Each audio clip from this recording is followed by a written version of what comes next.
वो ये प्रश्न है हमारा। कर्मातीत अर्थात मुक्ति, कर्मातीत अवस्था अर्थात जीवन मुक्ति। बहुत ध्यान से समझना। अब तक हमें पहले समझ में नहीं आता था। जीवन मुक्ति मतलब मैं इसमें बड़ा कंफ्यूजन में था, क्योंकि कई बार मुरली पढ़ते तो कर्मातीत आता है कि कर्म से परे, और ये होता है परम धाम। उस मुरली में बाबा ने कहा कर्मातीत होते हैं जब शरीर छूट जाए, हाँ, परम धाम में, वहां कोई कर्म नहीं। आत्मा परम धाम में ना देखना है, ना सुनना है, ना खाना है, ना पीना है, ना उठना है, कोई काम, संकल्प भी नहीं।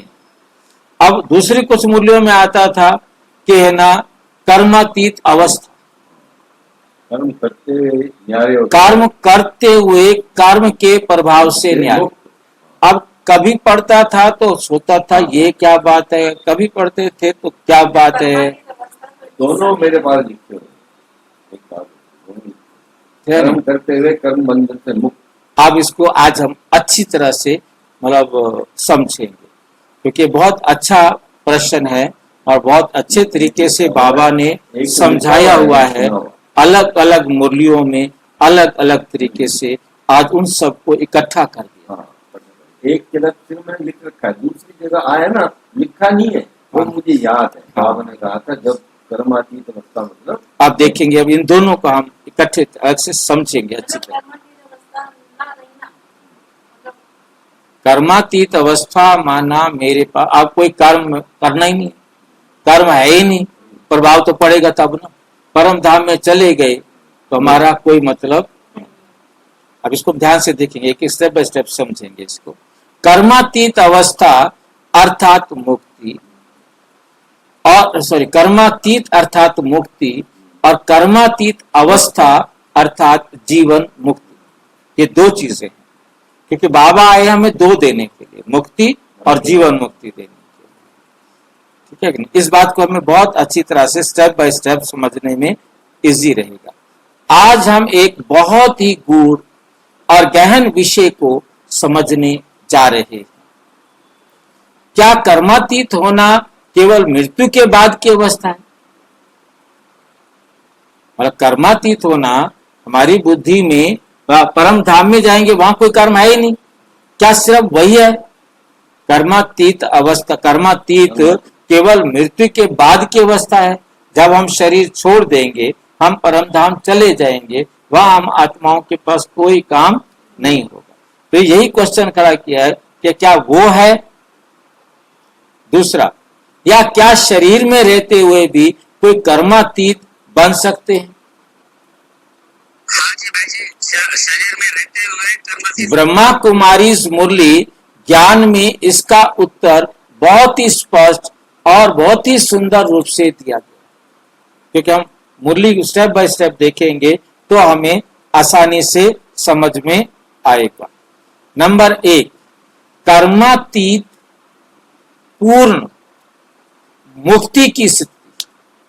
कर्मातीत अवस्था नहीं लगाया, कर्मातीत पूर्ण मुक्ति की स्थिति। 21 जनवरी 1982 की मुरली में, अव्यक्त मुरली है ये, बाबा ने कहा कर्मातीत वे स्थिति है जिसमें आत्मा अपने पुराने संकल्पों, संस्कारों और विकर्मों से बिल्कुल मुक्त हो जाता, जहां पुराने विकर्म नहीं, संस्कार नहीं और संकल्प नहीं।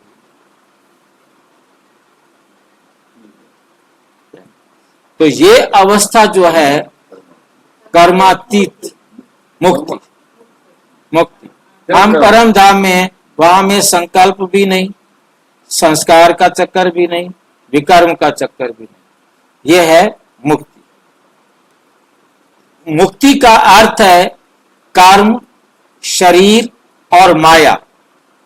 कर्म, शरीर और माया, इन तीनों से परे की स्थिति। क्योंकि हमारे पास शरीर भी नहीं, हमारे पास कर्म भी नहीं, हमारे पास माया भी नहीं। ये शब्द भी बात सोच करके डाला गया है, माया भी नहीं। मीन्स हम जब परम धाम में चले जाते हैं, माया शब्द में क्या बता रहा है, परम धाम में जब हम जाते हैं, परम धाम ऐसा फ्रिज है जहां हमारे अंदर जरा भी कमी नहीं आती, जैसे गए वैसे आए। दूसरे फ्रिज में तो खराब हो जाती है सब्जी, लिमिटेड टाइम 2, 4, 5, 10 दिन बाद कुछ ना कुछ सब्जी में फर्क पड़ जाएगा, परंतु वहां जैसे जाएंगे, चाहे 4999 साल के बाद आएंगे, हम वैसे निकलेंगे जैसे गए थे। ये तीन चीजें नहीं, इन तीनों से परे की स्थिति। मतलब इसके लिए हम एक बात को बहुत अच्छी तरह समझ सकते हैं, इस अवस्था तक सबको जाना, कर्मातीत मुक्ति में तो सबको जाना, चाहे वो ज्ञान सुनता है चाहे वो ज्ञान नहीं सुनता है ना, उसे जाना ही है। उसने अपना यहाँ संसार में सबके साथ जो कर्मों का हिसाब किताब है, लेना देना है, वो बराबर हुआ, और उसके बाद जब कोई काम लेना नहीं देना नहीं तो क्या करेंगे, फिर सारे सारे कहां चले जाएंगे, मुक्ति में चले जाएंगे।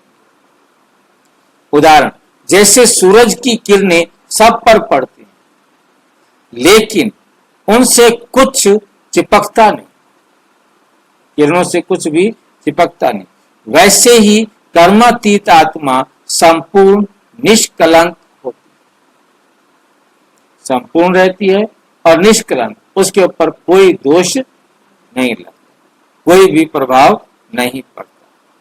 नंबर 2, कर्मातीत अवस्था, कर्म में रहते निर्लिप्तता, कर्म कर रहे हैं, कर्म में रहते निर्लिप्तता, उसमें लिप्त नहीं, कर्म में लिप्त नहीं हो।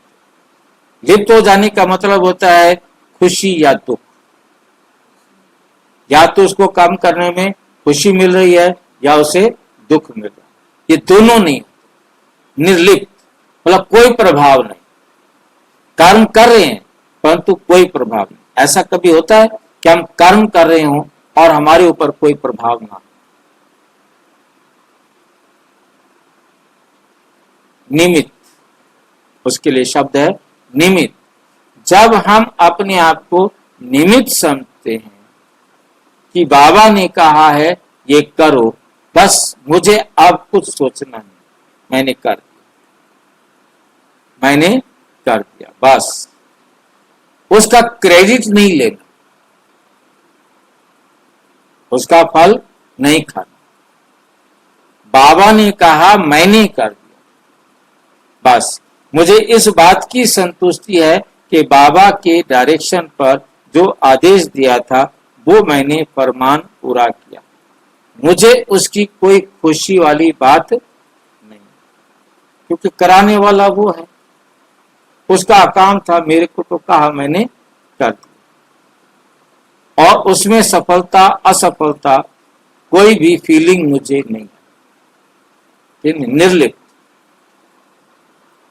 18 जनवरी 1980 की अव्यक्त मुरली में बाबा ने कहा, कर्मातीत अवस्था वे है जिसमें आत्मा कर्म करती है पर उसमें लिप्त नहीं।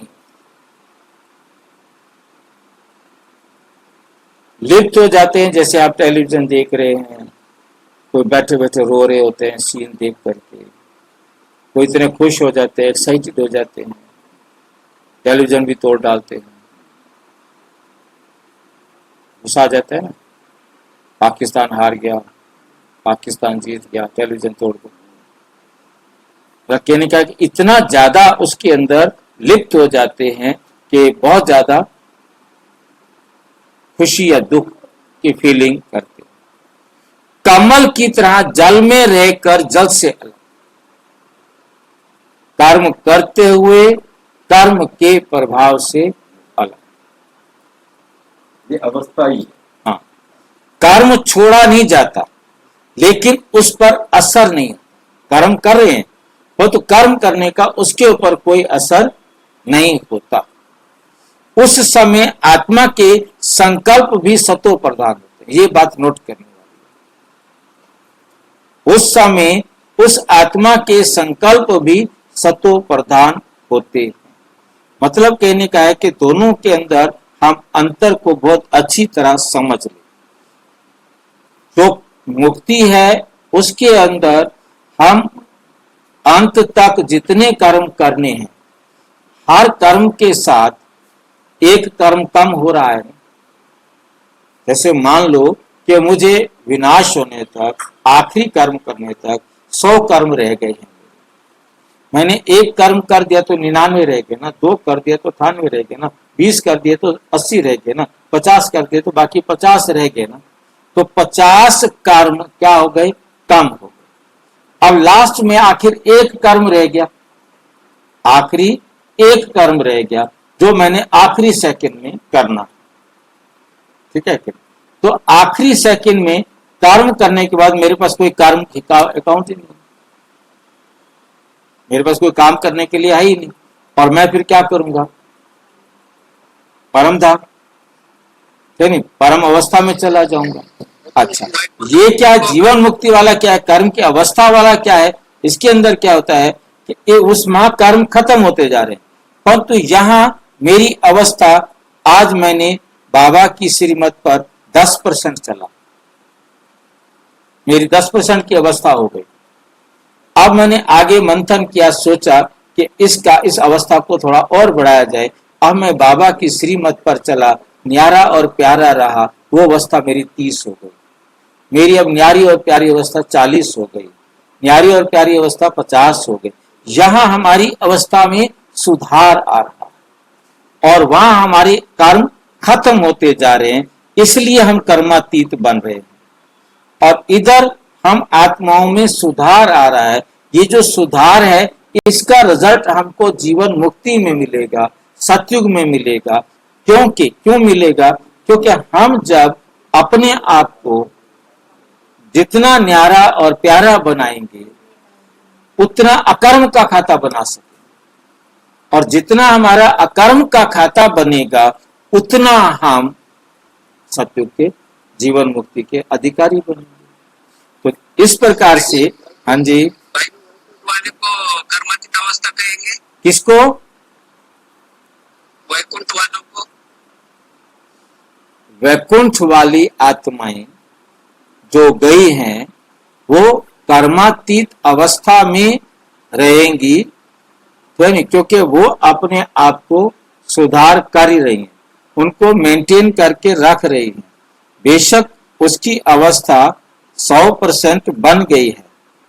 श्री कृष्ण जब जन्म लेता है वो 100% अवस्था में बन गया है, परंतु अब वो डिग्रेड नहीं हो सकता। वो उस अवस्था, विष्णु होने के कारण वो अपने आप को मेंटेन रखेगा, जिसके लिए बाबा ने मुरली में हमें समझाया कि जो एडवांस स्टेज की आत्माएं हैं, वो अपनी अवस्था को मेंटेन रखेंगे, बना करके रखेंगे, उनकी अवस्था नीचे गिरेगी नहीं। बाकी एक मुरली में बाबा ने ये बात भी स्पष्ट की कि जितना पवित्र श्री कृष्ण है, उतना पवित्र नारायण नहीं। ठीक है? एक मुरली में कहा, हाँ जी, वो बच्चा है, वो पवित्र है, परंतु जब वो बड़ा हो जाता है तो वो है पवित्र, परंतु उसे पता लग गया है। परंतु पता क्या लग गया है? नारायण तो वैसे ही नारायण है, पहला है। तो कहने का मतलब ये है कि उसमें बहुत अंतर भी कोई पड़ेगा, क्योंकि अंतर तो पड़ेगा, क्योंकि कृष्ण वाला रूप तो उसके पास है ही नहीं। अब वो कृष्ण है ही नहीं, अब तो उसका जो रूप है, काम है, कार्मिक अकाउंट है, हिसाब किताब है, वो बदल गया है। तो कहने का मतलब यह है कि श्री कृष्ण की आत्मा को अवस्था कहेंगे, क्योंकि अभी वो परम धाम नहीं गई है। जब वो परम धाम से आ जाएगी, फिर उसकी अवस्था गिरना शुरू हो जाएगी।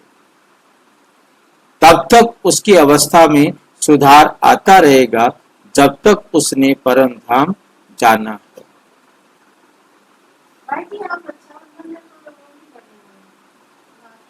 सेक्टर 4 में होगा ना, सेक्टर 4 में बहन की राखी बांधेगी ना।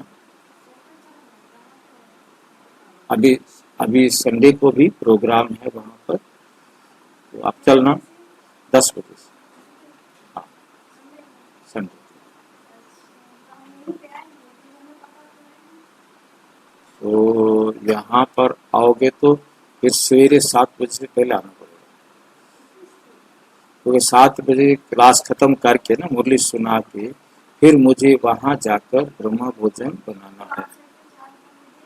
हाँ, एड्रेस मिलेगी, बच्चे पहुंचा देंगे आराम से। तो उस समय आत्मा के संकल्प भी सतो प्रधान, यहीं पर ही होने ना। श्री कृष्ण के भी संकल्प क्या होंगे? सतो प्रधान होंगे। जो आत्मा सतो प्रधान बनती जाएगी, है नहीं, अभी अभी उदाहरण ब्रह्मा बाबा, जिसका एग्जांपल ब्रह्मा बाबा का लिया, संस्था चलाई, हजारों को ज्ञान दिया, लेकिन कभी कर्तापन का अहंकार नहीं, कर्तापन का अहंकार नहीं आया, तभी तो वो संपन्न हुआ। फिर उसने कृष्ण के रूप में जन्म दिया है, तो उसकी अवस्था वही बनी हुई है, क्योंकि वो अभी तक ब्राह्मण है, जब तक वो परम धाम घर नहीं जाता।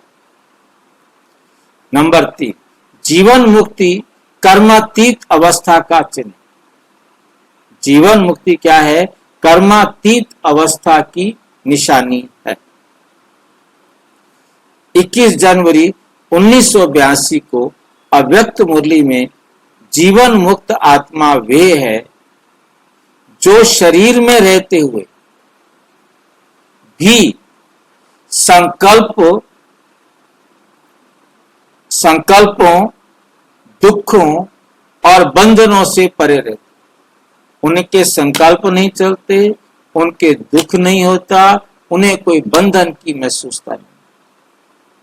3 चीजें, मतलब इस शरीर में रहते हुए कोई संकल्पों में नहीं फंसते, संकल्पों में, दुखों और बंधनों से परे रहते।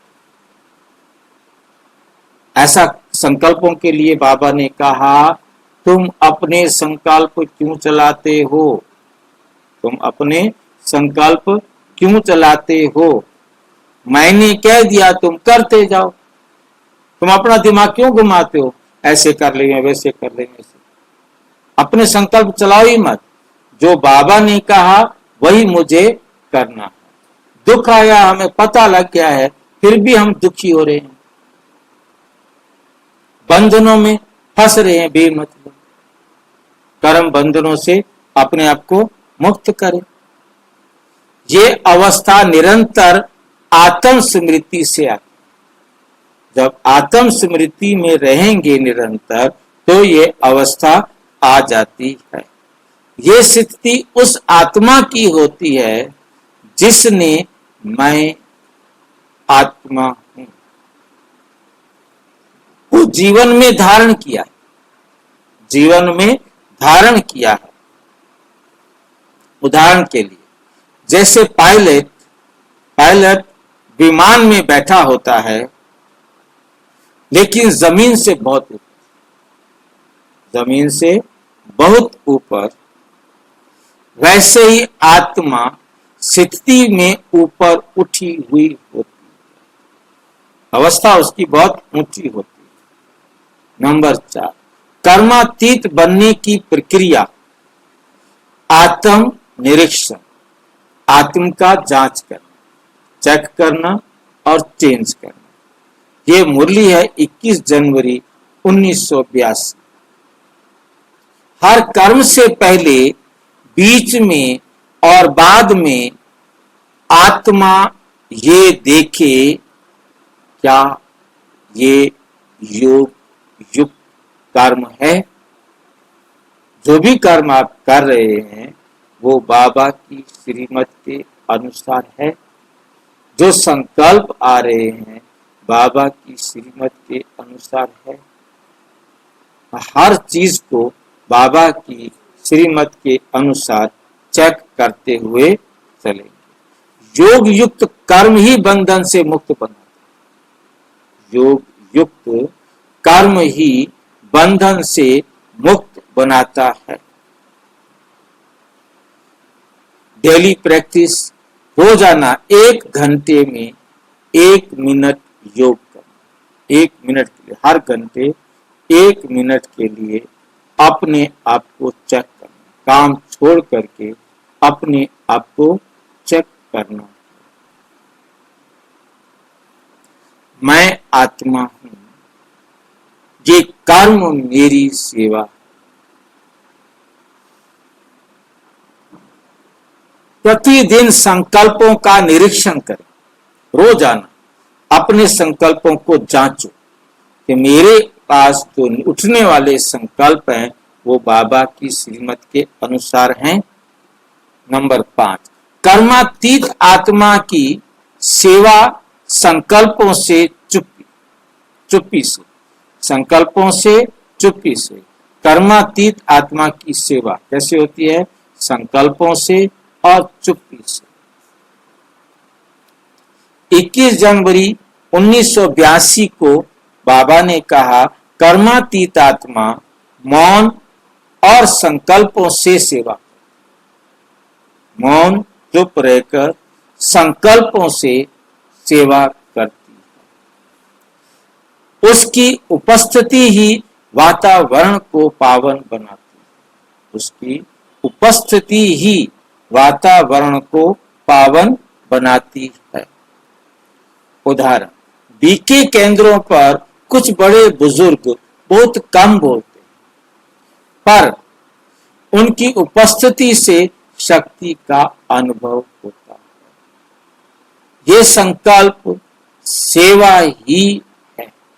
ये संकल्प सेवा ही है।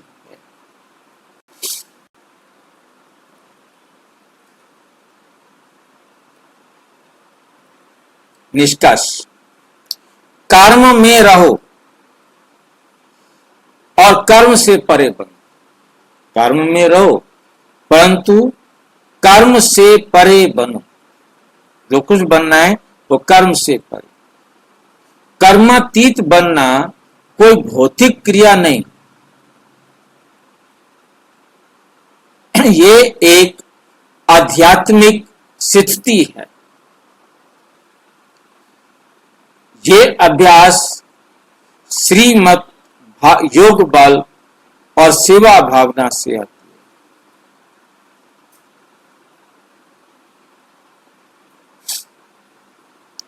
श्रीमत योग बल और सेवा भावना से, जितना सेवा की भावना।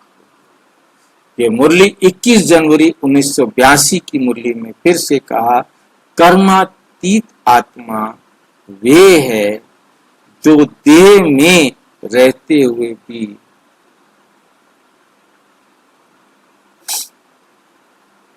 कर्मातीत आत्मा वे है जो कर्म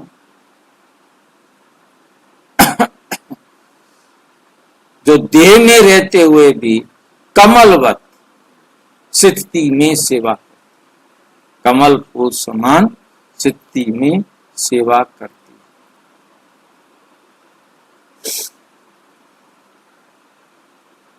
अंत समय में उसका चेहरा बोलता है, ये आत्मा मुक्ति की अधिकारी है। अच्छा, ओम शांति। और विस्तार से जानने के लिए प्रजापिता ब्रह्मा कुमारी ईश्वरीय विश्वविद्यालय के किसी भी सेवा केंद्र पर संपर्क करें। और यदि कोई प्रश्न है तो 9213106986 पर केवल टेलीग्राम करें। 9650692270 पर केवल व्हाट्सएप करें, फोन नहीं। ओम शांति।